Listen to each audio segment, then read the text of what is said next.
పిత పుత్ర పవిత్రాత్మ నామమున ఆమేన్. ఈరోజు జనవరి 2వ తారీఖు. యోహాను సువార్త 1వ అధ్యాయము 19వ వచనము నుండి 28వ వచనం వరకు. యెరూషలేమున ఉన్న యూదులు యోహానును నీవు ఎవడవు అని అడుగుటకు అర్చకులను లేవీయులను పంపగా అతడిట్లు సాక్ష్యమిచ్చెను. యోహాను ప్రత్యుత్తరమిచ్చుటకు వెనుతీయలేదు. నేను క్రీస్తును కాను అని అతడు ఒప్పుకొనెను. అట్లయినా నీవు ఎవరవు, ఏలియావా అని వారు ప్రశ్నించిరి.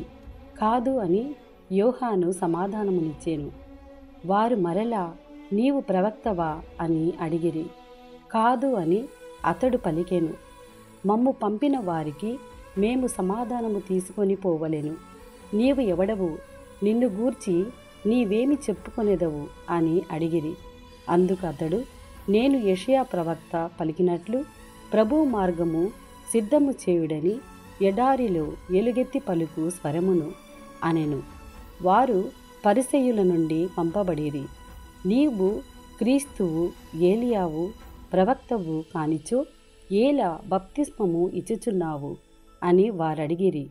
అందుకు యోహాను, నేను నీటితో బప్తిస్మము నిచ్చుచున్నాను, కాని మీ మధ్య ఒకడున్నాడు, ఆయనను మీరెరుగరు. నా తరువాత వచ్చు వ్యక్తి ఆయనయే. నేను ఆయన పాదరక్షలను విప్పుటకైనా యోగ్యుడను కాను అని సమాధానమిచ్చెను. యోహాను బప్తిస్మమునిచ్చుచున్న యోర్దాను నదికి ఆవలి తీరమున గల బెతానియాలో ఇది జరిగెను. ఇది ప్రభుని వాక్కు. సర్వేశ్వరునికి వందనములు.